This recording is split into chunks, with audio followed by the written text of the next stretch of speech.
imma wahdahu, ada kalanya dengan sendirinya, wa imma ma'an naqli, ada kalanya dengan dalil naqli, ala wajhi ta'kidi, secara mengkokohkan.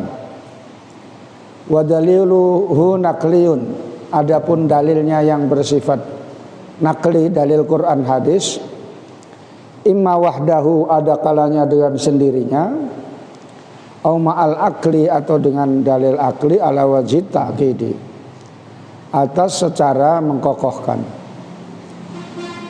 Wal mu'awwalu alaihi, maka yang dipedomani atasnya fihi padanya adalilu sam'i, yaitu dalil sam'i, dalil nakli. Kama sayadkuruhu, seperti yang akan menyebutkan musannaf biqaulihi, dengan perkataannya bidhi atana dengan demikian itu datang kepada kita as-sam'u, sifat sama. As-sam'u dalil sam'i. Wa qad ikhtalafa ahlul milali, dan telah berbeda pendapat ahli-ahli agama, wal madzahibi, dan aliran-aliran, fi makna kalamihi ta'ala, dalam mengartikan kalam Allah Ta'ala. Wa qala ahlus sunnati, maka berkata ahlus sunnah wal jamaah, sifatun azaliyatun, sifat kalam itu adalah sifat yang azali, yang tidak berpermulaan, qaimatun bidzatihi, yang menetap pada zatnya Allah Ta'ala, laisat biharfin, yang tidak dengan menggunakan huruf, wala sautin, dan tidak menggunakan suara, munazzahatun, yang disucikan,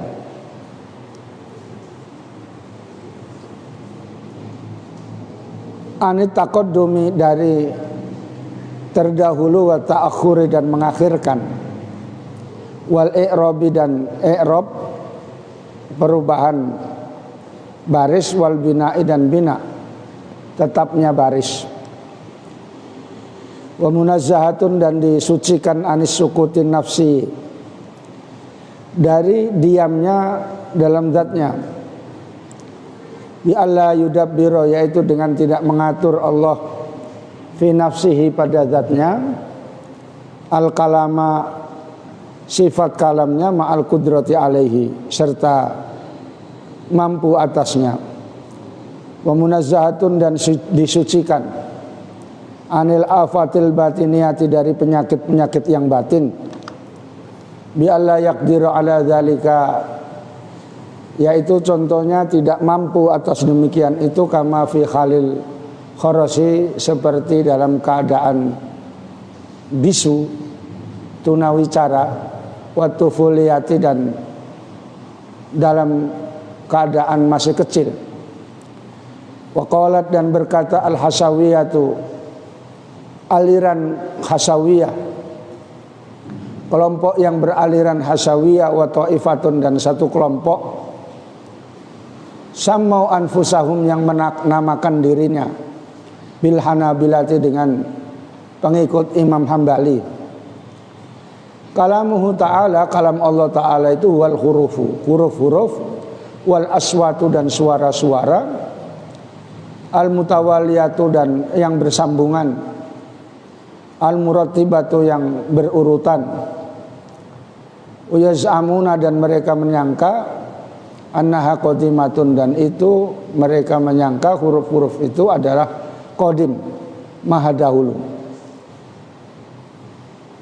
Wa ta'ala ba'duhum, dan memperdalam sebagian mereka, hatta za'ama, sehingga mereka menganggap, menyangka, qidama hadhil hurufi, sifat qadimnya ini huruf, allati naqra'uha, yang kita membacanya, warusuma, dan tulisan-tulisan, bal tujawizu, bahkan mereka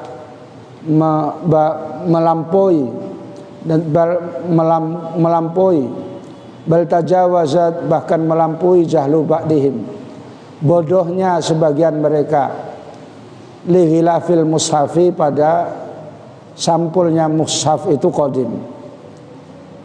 Wa qalatil mu'tazilatu, dan berkata kelompok aliran Mu'tazilah, kalamuhu, kalam Allah Ta'ala, huwal khurufu wal aswatu, yaitu suara-suara, huruf-huruf dan suara-suara, al haditsatu yang baru.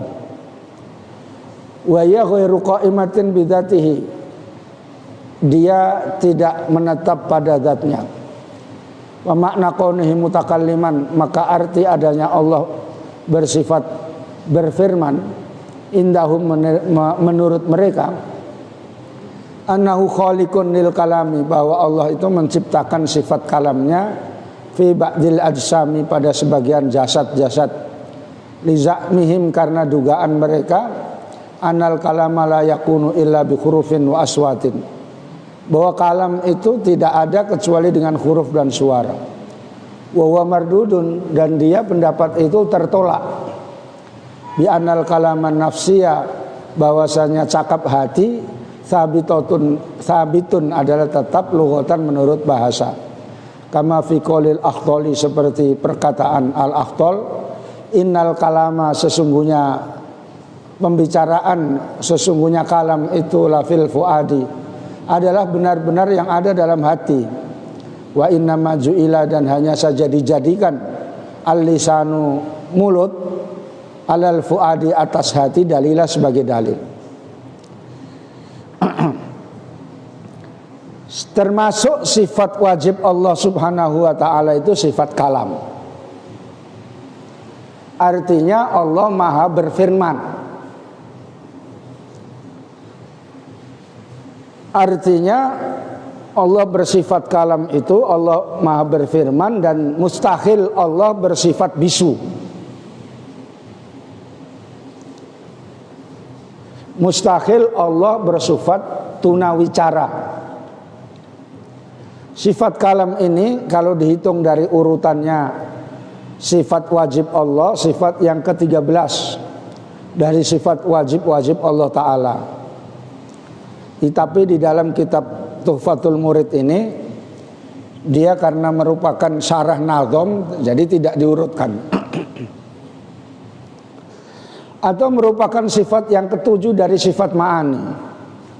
Biasanya kitab-kitab dasar menerangkan sifat kalam itu sifat yang ke-13. Seperti kitab Kifayatul Awam, Aqidatul Awam, kitab Fathul Majid. Kitab Tuhfatul Murid ini tidak dihitung satu persatu karena mensyarahkan nazom, mensyarahkan bait.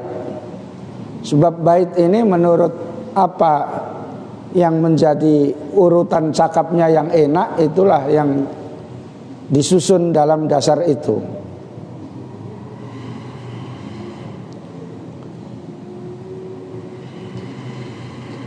Kalam Allah menurut ahli sunnah wal jamaah yang dimaksudkan dalam ilmu tauhid yaitu sifat Allah, kalam Allah yang sifat maha azali, maha dahulu, yang menetap pada zat Allah. Kalam Allah yang menetap pada zat Allah itu tidak dengan huruf, tidak dengan suara, dan disucikan daripada i'rab atau susunan awalan akhiran.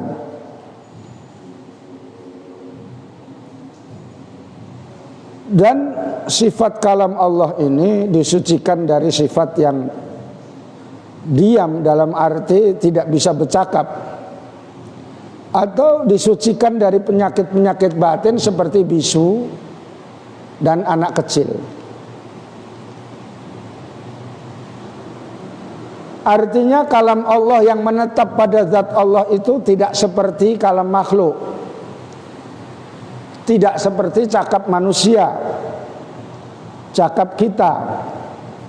Kalau cakap kita baru, artinya tidak qadim, tidak zaman dahulu lahirnya adanya, tapi cakap kita ya sesudah kita lahir.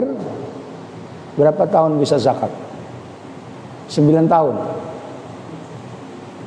Hah? Berapa?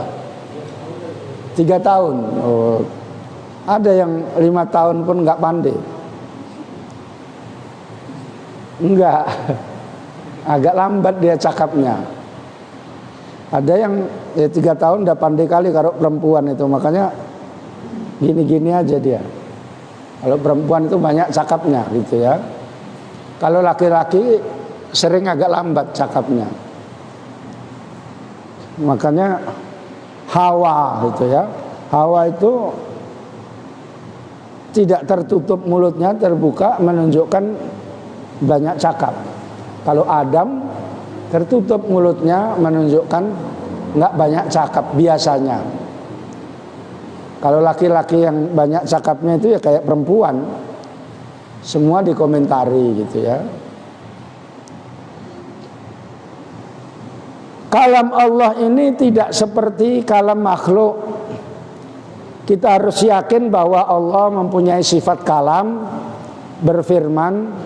Mustahil Allah sifat bisu.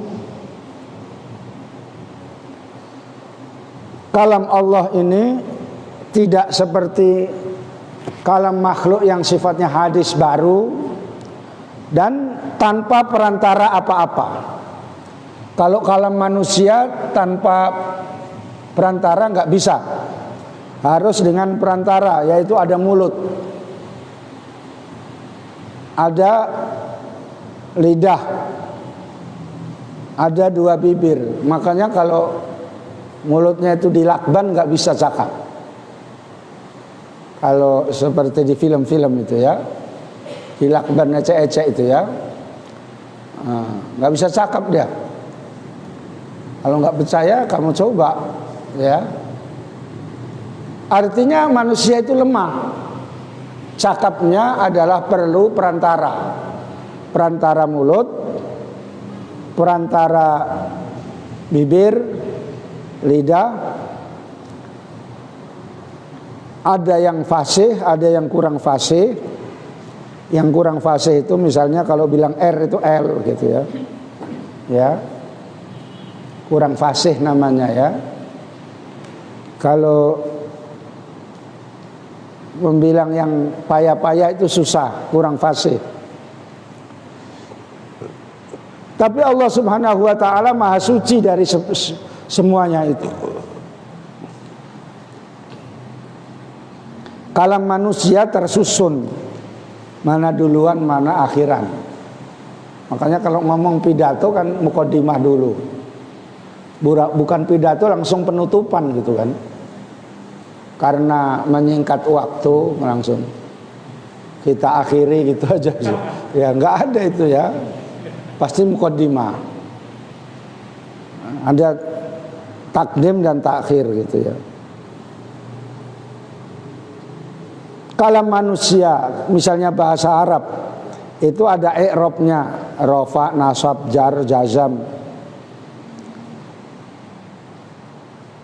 Karena itu dalam mazhab ahli sunnah wal jamaah, kalam Allah Ta'ala yang menetap pada diri Allah, zat Allah, tanpa suara, tanpa huruf, tanpa i'rab, tanpa mabni. Lalu orang Mu'tazilah timbul satu pertanyaan yang seperti menolak. Orang Mu'tazilah mengatakan mana ada cakap kalam tanpa suara, tanpa huruf gitu ya. Maka jawaban ahli sunnah wal jamaah ada, yaitu cakap hati. Cakap hati tanpa suara, tanpa huruf.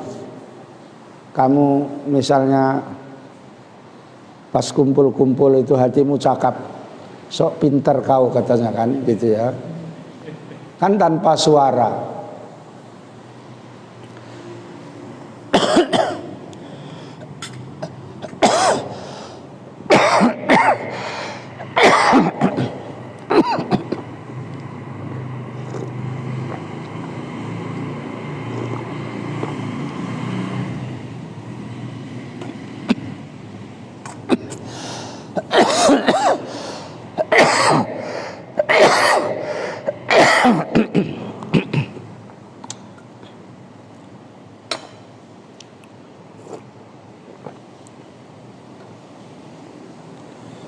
cakap hati itu tanpa suara.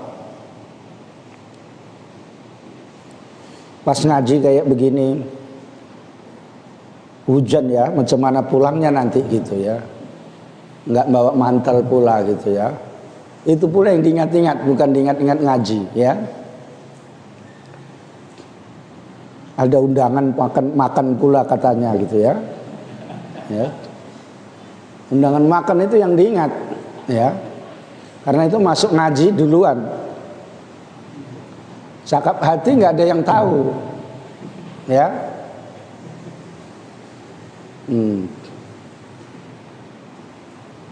Ini menunjukkan bahwa ada cakap hati yang tanpa suara, tanpa huruf. Sehingga dalam bait itu disebutkan innal kalama la fil fuadi wa innama ju'ilal lisanu alal fuadi dalila. Kalam itu, cakap itu ada dalam hati. Mulut itu cuma sebagai petunjuk adanya yang ada di dalam hati. Kamu mengatakan ya mam katanya kan, namanya imam panggilannya mam ya. Masuk ngaji kamu, iya mam katanya kan. Di hati kamu mengatakan imam ini apa cocok jadi imam kan gitu ya, misalnya ya. Terus yang lain misalnya udah diucapkan, nggak usah bilang imam ya. Kalau nanti laki-laki jadi imam, ada makmumnya lebih dari satu katanya. Itu ya, kata orang perempuan gitu ya. Makanya nggak usah panggil imam kata yang lain gitu ya. Cakap di hati kayak gitu ya. Orang perempuan pula cemburunya yang arah imam ada makmumnya lebih dari satu itu lebih tinggi gitu ya. Paham maksudnya? Ya, nggak maksud. Artinya kalau dipanggil imam itu bisa saja istrinya tambah satu gitu ya. Oh katanya ya itu. Jadi akhirnya imam nggak dipanggil imam, panggil mukhlis saja gitu ya. Supaya ikhlas misalnya ya. Walaupun nggak pala ikhlas gitu. Ikhlas tapi agak kurang gitu ya. Jadi pendapat orang Mu'tazilah yang mengatakan kalam itu harus pakai suara dan huruf itu terbantahkan dalam mazhab Ahlussunnah wal Jamaah. Dalam hal ini Ahlussunnah wal Jamaah bukan mengatakan bahwa kalam Allah yang ada dalam zat Allah itu persis seperti cakap hati, cuma menerangkan bahwa ada cakap yang tanpa suara. Sebab cakap manusia itu hadis baru, cakap Allah yang ada dalam zat Allah itu adalah qadim. Tidak bisa disamakan secara persis. Cuma menerangkan bahwa cakap Allah itu tanpa suara, tanpa huruf, sama dari satu sisi cakap hati tanpa suara, tanpa huruf. Orang Mu'tazilah mengatakan mana mungkin cakap itu tanpa suara, tanpa huruf katanya. Kenyataannya pendapat Ahlussunnah wal Jamaah mungkin ada gitu ya. Sama dengan orang Wahabi juga mengatakan bahwa cakap Allah, firman Allah itu dengan suara dan huruf. Ya. Itu termasuk pendapat orang Wahabi. Sehingga orang Wahabi itu mengatakan ketika Allah mencakapi Nabi Musa dengan secara langsung mengatakan itu dengan suara dan huruf, bercakap-cakap, berdialog katanya. Mazhab Ahlussunnah wal Jamaah mengatakan tidak.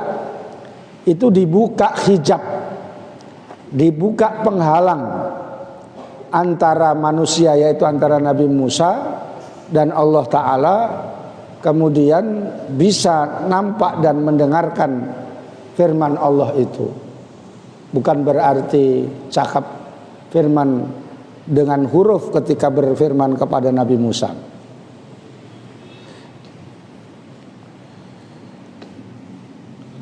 Bagaimana? Paham apa enggak dulu itu yang pertama? Paham ya? Lalu bagaimana dengan Al-Quran? Yang Quran sebagai kalam Allah yang ditulis dalam mushaf.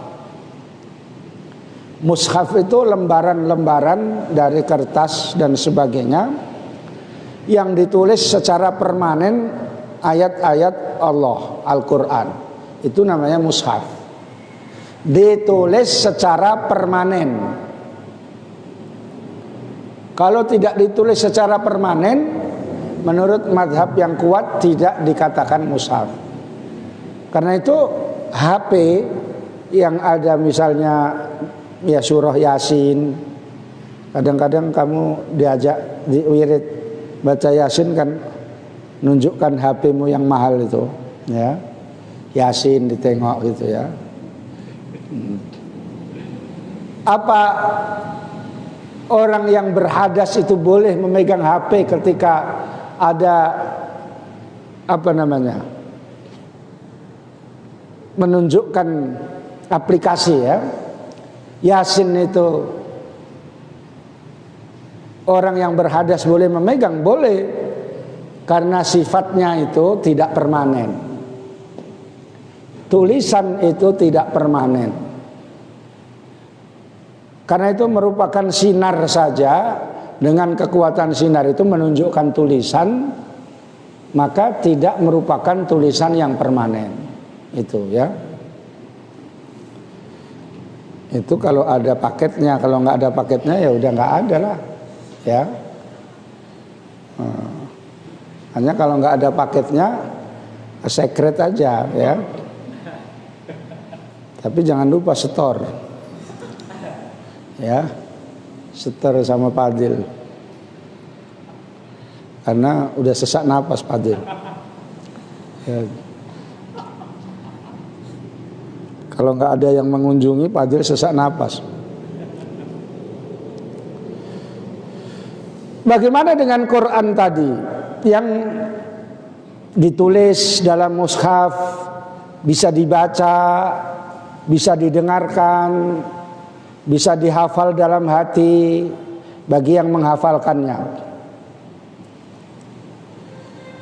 Maka para alim ulama menjelaskan, ketika yang dimaksudkan Al-Quran itu adalah kalam Allah yang sifat menetap pada zat Allah, kalam Allah yang menetap pada zat Allah, maka berarti tanpa huruf dan tanpa suara, maka itulah kalam Allah yang qadim, yang disebut kalamun nafsi. Itu ya. Ketika yang dimaksudkan Al-Quran itu adalah kalam sifat Allah yang menetap pada zat Allah, maka tidak merupakan huruf dan tidak pakai suara, tidak pakai bahasa. Itu yang disebut dengan kalamun nafsi, kalam zatnya Allah Subhanahu wa ta'ala. Tapi ketika yang dimaksudkan Al-Quran itu kalam Allah adalah lafaz-lafaz yang mulia yang diturunkan kepada Nabi Muhammad, yaitu Allah Subhanahu wa ta'ala menurunkan Al-Quran itu kepada Allah, dari Allah kepada Lauhul Mahfud, kemudian ke langit dunia, kemudian kepada Nabi Muhammad SAW langsung di hatinya. Maka itu merupakan susunan kata-kata yang baru, yang makhluk. Itu yang disebut dengan kalamul lafzi. Maka ada kalam itu dibagi dua, ada namanya kalam nafsi dan ada kalam lafzi.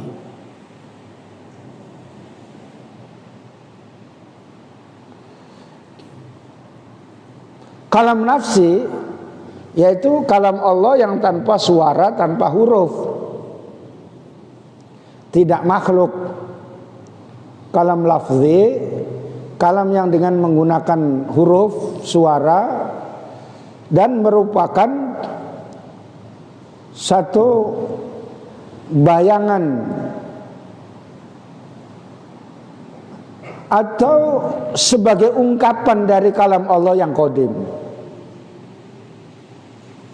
Oleh karena itu Al-Quran itu sebagai yang kita dengar, kita baca, sebagai ungkapan dari kalam Allah yang qadim.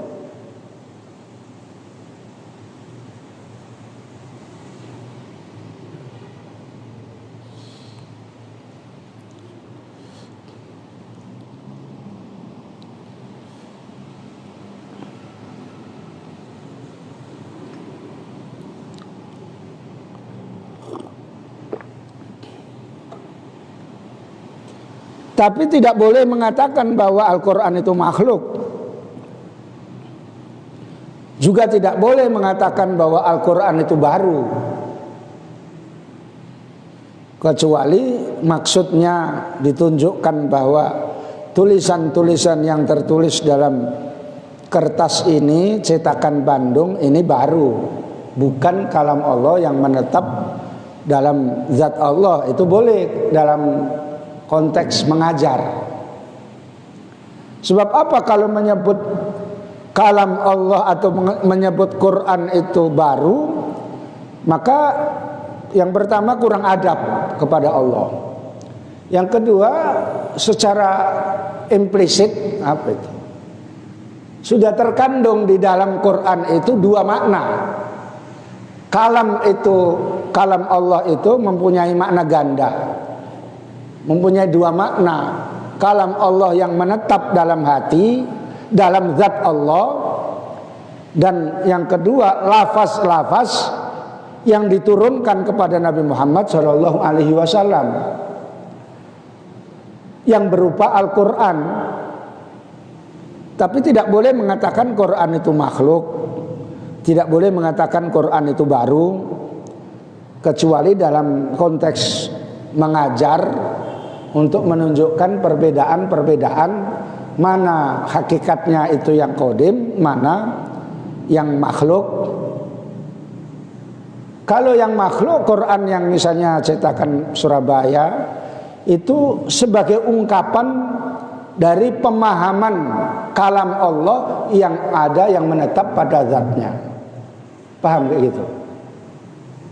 Bisa? Hah? Misalnya contoh yang memudahkan, cakap hati dengan suara. Suara ini sebagai ungkapan yang bersumber dari cakap hati. Quran itu sebagai ungkapan makna-makna Al-Quran itu, satu ayat misalnya, sebagai ungkapan dari kalam Allah yang menetap pada zat Allah. Paham? Ya. Saya ambilkan mushaf satu. Yang besar nanti orang itu nggak nampak. Oh ya.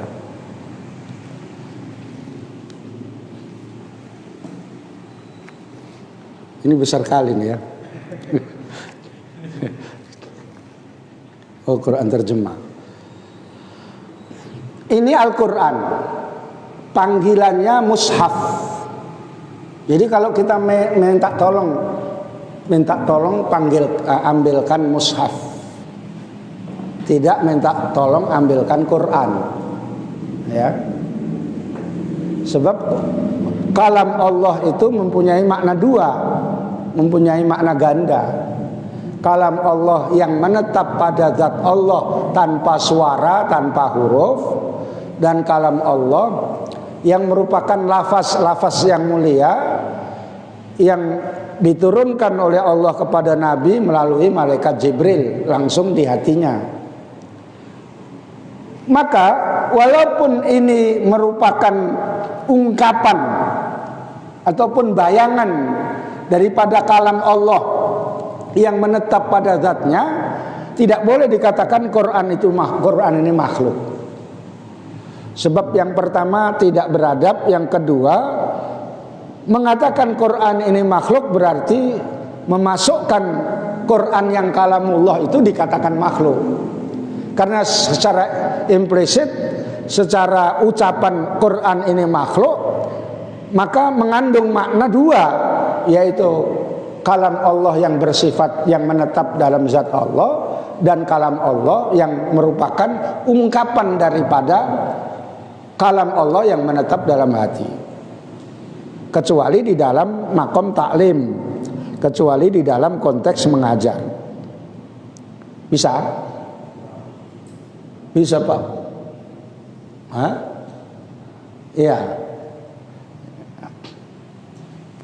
Iya, ini ambil ya. Berat kali, mau ditaruh di bawah nggak bagus. Ini kamu yang punya masjid. Ya. Nah, ini lanjutannya yang sudah saya terangkan itu lanjutannya. Bawahnya wa'lam. Ya.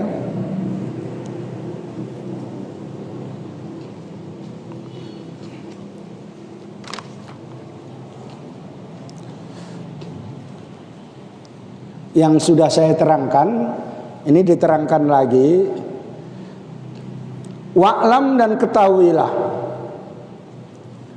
anna kalamallahi yutlaku, bahwa firman Allah, kalam Allah yutlaku diungkapkan. Enggak dapat Fadil. Hah?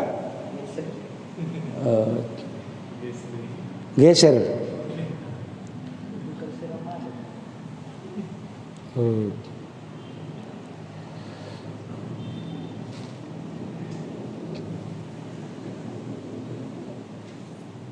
Tanya sama Hasan ya. Sudah. Biasanya kamu kalau nengok-nengok rambut panjang gitu nggak pernah geser. Ya. Tepat sasaran. Ketahuilah, kata-kata ketahuilah itu di dalam kitab menunjukkan hal yang penting, gitu ya. Bahwa kalam Allah yutlaku diungkapkan alal kalamin nafsi, atas kalam yang ada pada zat Allah, al-qadimi yang maha dahulu. Bimakna annahu, bahwasanya sesungguhnya kalam Allah sifatun qaimatun bidzatihi ta'ala, sifat yang menetap pada zat Allah Ta'ala. Wa alal kalami, dan diungkapkan di atas kalam lafzi, kalam yang berupa lafaz-lafaz. Bimakna annahu, dengan arti bahwasanya Allah khalaqahu, menciptakannya. Walaysa li ahadin fi asli tarkibihi kasbun, dan tidak ada seseorang dalam asal penyusunannya usaha. Wa ala hadzal makna, dan atas makna ini yuhmalu, ditarik qaulu Aisyatu, qaulu Sayyidati Aisyata, perkataan Sayyidah Aisyah, ma baina daffatil mushafi, apa yang diantara dua lembaran mushaf itu kalamullah. Wa itlaquhu alaihima, dan mengucapkannya atas keduanya, kila bil istiraqi, dikatakan adalah dengan arti ganda, yaitu tadi kalam Allah itu mempunyai dua makna. Wa qila hakiki, dan dikatakan itu artinya memang hakikatnya. Fin nafsi, dalam zat Allah, majazun fil lafzi, majaz dalam lafaznya. Wa ala kullin, dan atas setiap masing-masing itu, man barang siapa ankaro yang mengingkari, annama baina daffatai mushafi, bahwa apa-apa yang ada di dua lembaran mushaf kalamullah adalah firman Allah, faqad kafaro, sungguh telah kafir.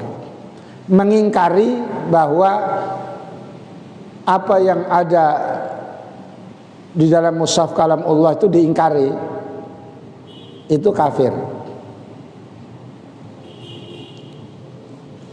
Ila ayyurida, kecuali akan menghendaki, annahu laisa huwa sifatul qaimatu bidzatihi ta'ala, bahwasanya bukan sifat yang menetap pada zat Allah.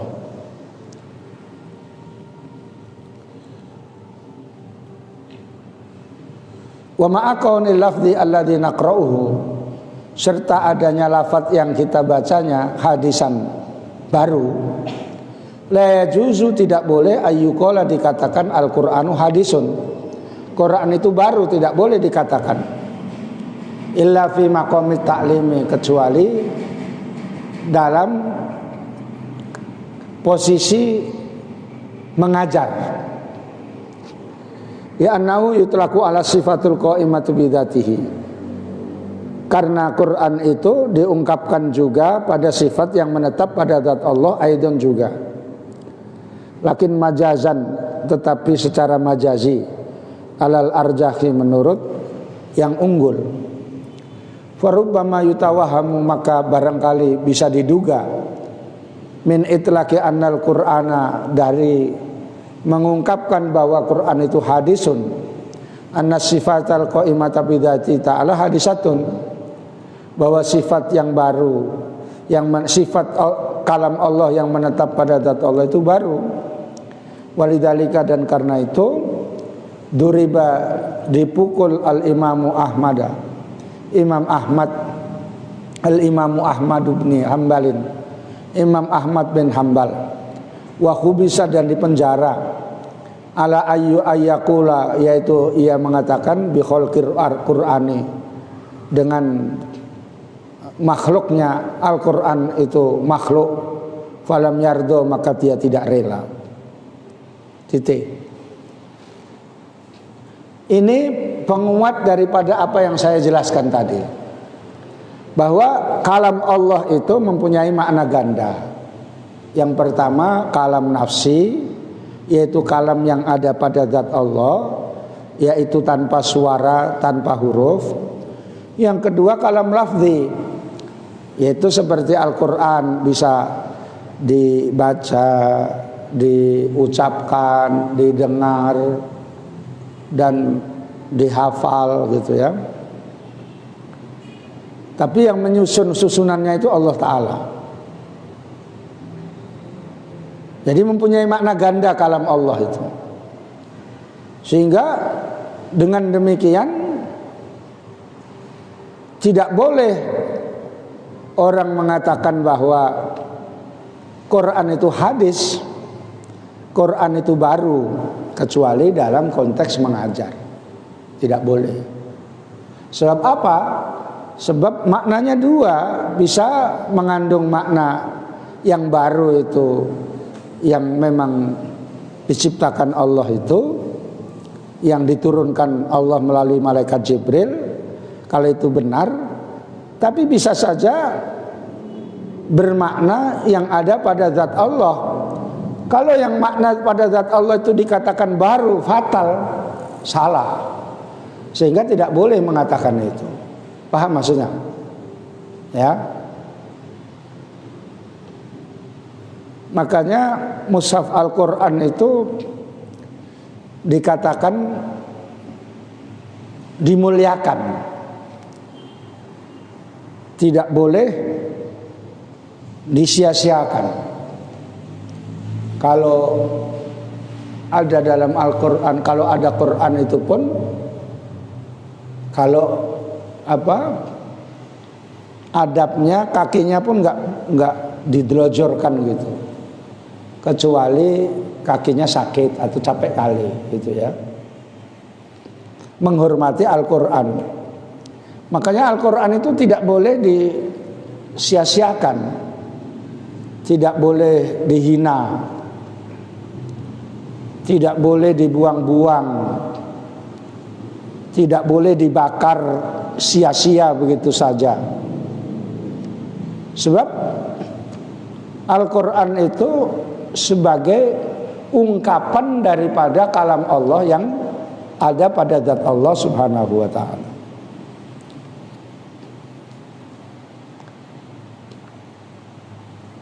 Jadi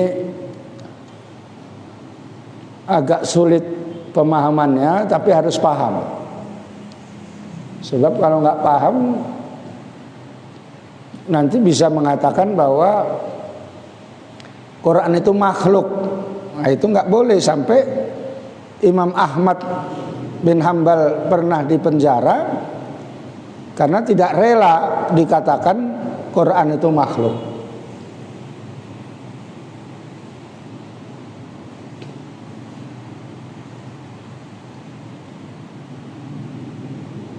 Ulama zaman dulu kayak gitu ya, dia membela kebenaran gitu ya.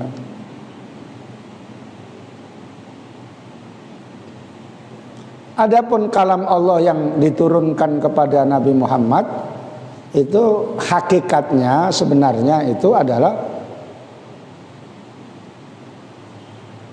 tertulis. Tertulis itu artinya berarti makhluk, tapi tidak boleh dikatakan makhluk. Allah menurunkan Al-Quran itu pertama kali di Lauhil Mahfuz, satu tempat yang dijaga oleh malaikat-malaikat. Yang di dalam Lauhil Mahfuz itu juga tertulis semua apa yang menjadi nasib manusia. Manusia rezekinya, hidupnya, rezekinya di Medan, hidupnya di Medan, rumahnya di Jawa misalnya ya. Kemudian nanti menikah di Medan misalnya ya, kalau ada yang mau gitu ya. Atau udah suntuk kali pulang aja gitu ya. Enggak ya, di luar-luar masih banyak yang menunggu ya. Masih banyak yang antri, tapi entah antri apa ya.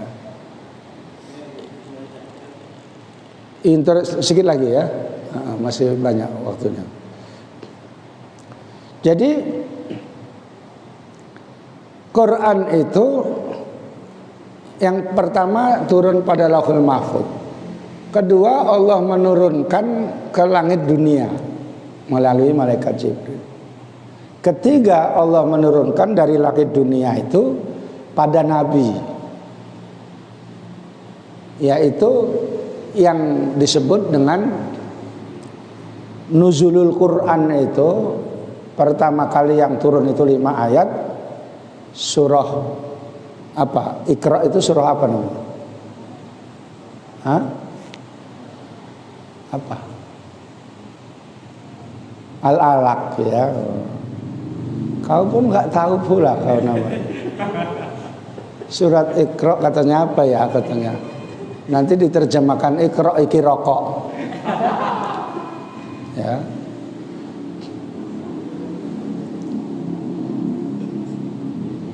Jadi turun Al-Quran itu 3 tahapan.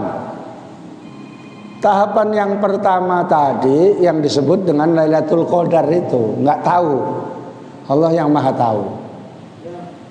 Maka Lailatul Qadar dengan Nuzulul Quran itu beda ya.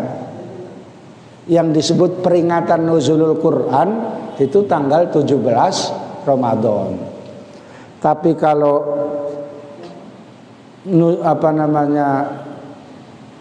turunnya Al-Quran yang disebut dengan Lailatul Qadar itu dirahasiakan oleh Allah Ta'ala. Pokoknya Ramadan gitu ya.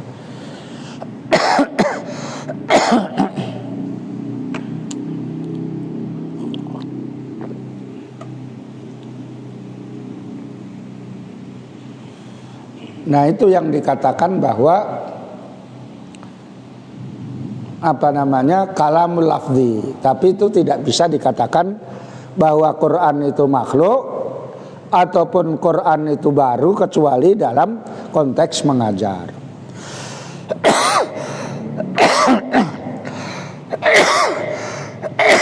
Ya Pak Uco, apa yang mau ditanya?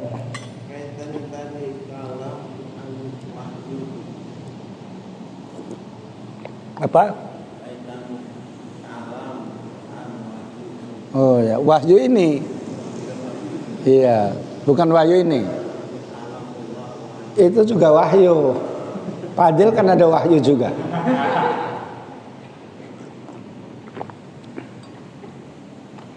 Kalam itu firman Allah. Ya. Terus Quran, ya Quran tadi. Quran itu firman Allah yang berupa lafaz-lafaz yang mulia yang diturunkan oleh Allah melalui malaikat Jibril kepada Nabi langsung di hatinya. Kalau wahyu, semua apa saja yang merupakan bisikan-bisikan dari Allah, baik itu berupa Al-Quran ataupun hadis qudsi, itu wahyu dari Allah. Ya, wahyu itu artinya dari satu sisi bisikan-bisikan turunnya apa yang dari Allah Ta'ala itu disebut namanya wahyu. Ya, jadi wahyu itu maknanya bisikan kecil. Kalau kalam itu firman. Ya, kalau Quran yang diturunkan kepada Nabi Muhammad itu Quran, ya. Sebab ada yang diturunkan kalam Allah kepada nabi lain seperti Taurat, itu juga kalam Allah tapi turun kepada Nabi Musa. Itu.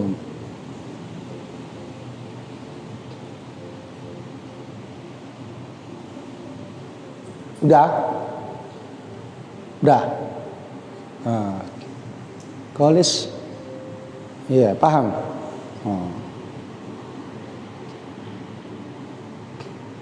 Jadi Quran itu tidak boleh diremehkan, tidak boleh disepelekan, apalagi yang menyepelekan orang kafir. Sebab Quran itu merupakan mukjizat, artinya sesuatu yang luar biasa yang timbul dari Nabi yang bersumber dari Allah Ta'ala. Yang mukjizat ini tidak ada yang menandinginya, sehingga dikatakan ini mukjizat abadiyah, mukjizat yang sepanjang masa. Kalau misalnya mukjizat Nabi Musa seperti tongkatnya Nabi Musa, itu kan sekarang tinggal ceritanya. Kalau misalnya mukjizatnya Nabi Isa bisa menghidupkan orang mati dengan izin Allah, itu kan dengan sekarang tinggal ceritanya. Tapi Quran itu sampai bisa dibaca, bisa diamalkan, bisa menjadi undang-undang hukum. Sehingga definisi Al-Quran dalam pandangan usulul fikih itu dusturun yahtaduna bihadahu, merupakan undang-undang yang dengan itu mendapatkan petunjuk. Jadi Al-Quran menurut definisi ahli usulul fikih itu merupakan dalil, ya, merupakan dalil.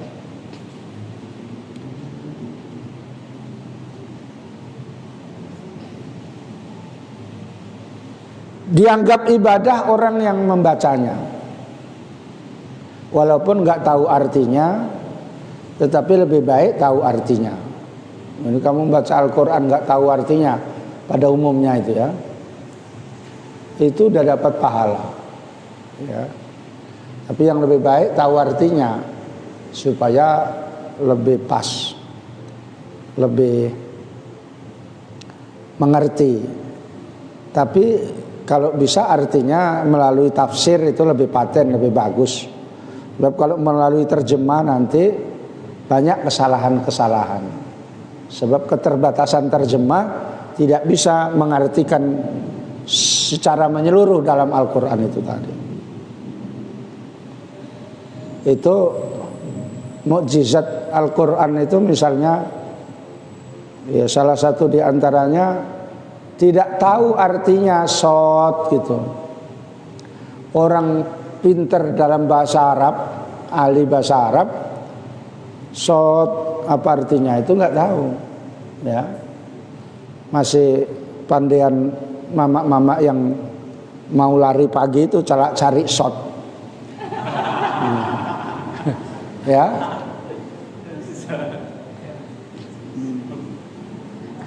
Jadi nggak tahu ya. Maka itu mukjizat nun gitu ya. Itu juga nggak tahu. Masih pandian orang Jawa yang bahasa Jawa kalau dipanggil nun gitu ya. Misalnya mukhlis kalau di sana nun gitu dia ya. Bukan mukhlis halo bapak, bukan begitu ya. Bukan begitu ya. Kalau di Jawa dipanggil nun gitu ya. Bukan terus kamu jawab mim, bukan begitu. Ya. Arti Arabnya nggak ada yang tahu. Itu mukjizat gitu ya.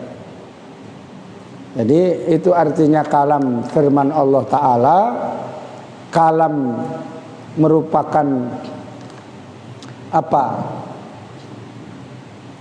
Sifat wajib Allah. Mustahil bagi Allah itu bersifat lawannya kalam, yaitu bisu. Sebab walaupun dalilnya yang afdol, yang asoh, yang valid adalah dalil nakli, yaitu wa kallamallahu Musa taklima. Sungguh telah berbicara Allah kepada Nabi Musa dengan langsung. Itu bisa digunakan artinya dalilnya dalil akli. Kalau Allah itu bersifat kalam berarti menunjukkan bersifat sempurna. Kalau seandainya Allah yang mampu menciptakan alam ini tidak mempunyai sifat kalam, artinya bisu, berarti ada kekurangan. Maka mustahil bagi Allah Ta'ala. Mustahil Tuhan bisu. Ya. Bisu itu kan jelek, mustahil. Ya. Pura-pura bisu itu baru ada ya. Ditilang itu pura-pura bisu gitu ya. Dompetnya jatuh ditanya ngomong gitu ya. Ya itu pura-pura. Ditanya, "Mana Pak?" Gitu-gitu dia ya. Begitu tiba-tiba ngambil gitu dompetnya jatuh, itu dompet Pak. "Mana dia?" Katanya kan. "Oh iya," katanya kan. Nah, itu pura-pura bisu ya. Ditanya pura-pura bisu, "Kamu mau saya jodohkan sama ini?" Gitu. Diem aja, tanpa suara, tanpa cakap, diem aja, itu pura-pura bisu ya.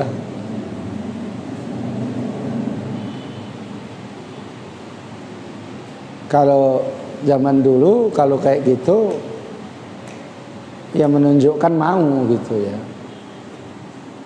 Kalau menangis sudah ditunjukkan kamu mau saya nikahkan sama mukhlis misalnya kan. Menangis gitu dia. Ya. Menangis, tengok air matanya itu panas apa dingin gitu ya. Kamu pegang itu. Ada artinya itu ya. Kalau artinya air matanya itu dingin, itu menunjukkan senang menangisnya itu. Alhamdulillah sudah sekian lama aku menganggur katanya kan. Ya. Kalau air matanya panas, kok kayak gini lah manusianya kira-kira gitu ya. Misalnya ya. Apa di dunia ini nggak ada manusia lagi kira-kira gitu ya. Misalnya. Itu ada dalam kitab fikih. Ya. Kitab fikih, kitab-kitab itu banyak ilmunya gitu ya. Ya. Tentang Al-Quran yang telah di dalam orangnya sama ayat itu sudah lama. Bagaimana kondisinya cara upaya apakah dibakar gitu tadi kan prosesnya. Ini masjid kita ini satu kotak belakang itu. Iya. Yang di dalam orangnya itu apakah kartunya itu lepas dari kartunya diserap lagi. Iya. Kalau seandainya dikhawatirkan kalau terjatuh lebih terhina, maka boleh dibakar. Enggak ada. Pokoknya niat di hati bahwa kalau nanti berserakan tambah terinjak-injak, tambah berdosa kita gitu. Jadi itu nanti Yasmin dibakar aja nanti ke dalam. Ya. Jangan pecah apanya itu karduskan. Ya. Nanti kena air kena diserak lagi. Iya, tapi kalau seandainya memang nggak apa-apa itu disimpan karena memang yang punya Quran kan cuma sedikit gitu ya. Kalau misalnya Yasin diambil 1 lembar gitu ya, itu nggak dibakar, disimpan saja nggak apa-apa. Kalau ini satu bagus Pak, yang ada yang baru, yang lama tersimpan. Iya. Jadi kalau khawatir nanti kalau terjatuh tambah hina Al-Quran itu aja nih. iya gitu. Ya. Udah itu aja dulu ya. Ada ilham kamu kan? Oh. Ilham sama wahyu itu beda. Kalau wahyu tidak pakai surban. Jadi ilham itu yang bisikan-bisikan misalnya dari malaikat kepada orang biasa itu ilham. Jadi misalnya Pak Ucok itu dapat bisikan ya, ilham misalnya ya, ngaji Pak Ucok katanya kan gitu ya, barokahnya ngaji itu ditanggung rezekinya oleh Allah dengan niat yang baik. Terus bingung, ya Allah dari mana lah itu kan, ya. Itu bisa jadi malaikat yang membisiki. Karena itu bisikan yang baik adalah malaikat, ya. Bisikan yang tidak baik dari setan. Misalnya mau ngaji gitu, ngapain lah ngaji nanti kena virus corona katanya, gitu ya. Terus tak ngaji sampai bulan 8 baru ngaji 17 Agustus, ya. Jadi kalau bisikan yang bagus itu Dari malaikat. Iya. Malaikat di hati itu ada 2, ada setan, ada malaikat. Malaikat bertentangan dengan setan ini.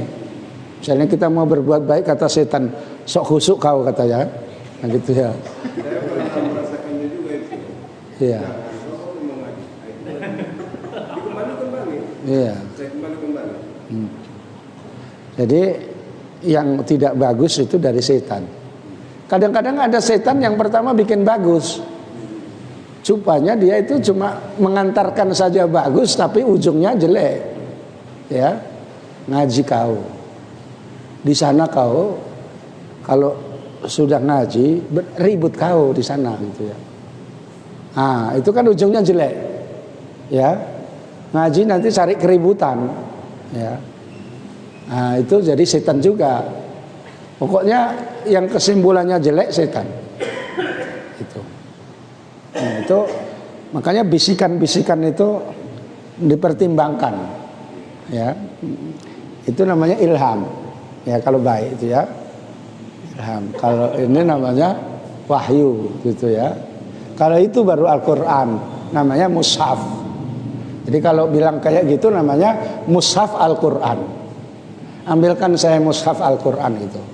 Tidak ambilkan Quran gitu. Tapi ambil Quran yang di mana Pak katanya kan. Quran yang di Lauhil Mahfuz sana, mana bisa katanya kan. Gitu ya. Itu. Kita akhiri dengan doa. Alhamdulillahirabbil alamin. Allahumma shalli wa sallim ala sayyidina Muhammadin wa ala alihi wa sahbihi ajmain. Allahumma rzuqna ilman nafi'a warzuqna fahma. Allahumma aftah lana futuhal arifin. Allahumma ja'alna min ahli ilmi wal khair wa la taj'alna min ahli syarri wad dhair. Wa sallallahu ala sayyidina Muhammadin wa ala alihi wa sahbihi wasallam. Walhamdulillahirabbil alamin. Wassalamualaikum warahmatullahi wabarakatuh.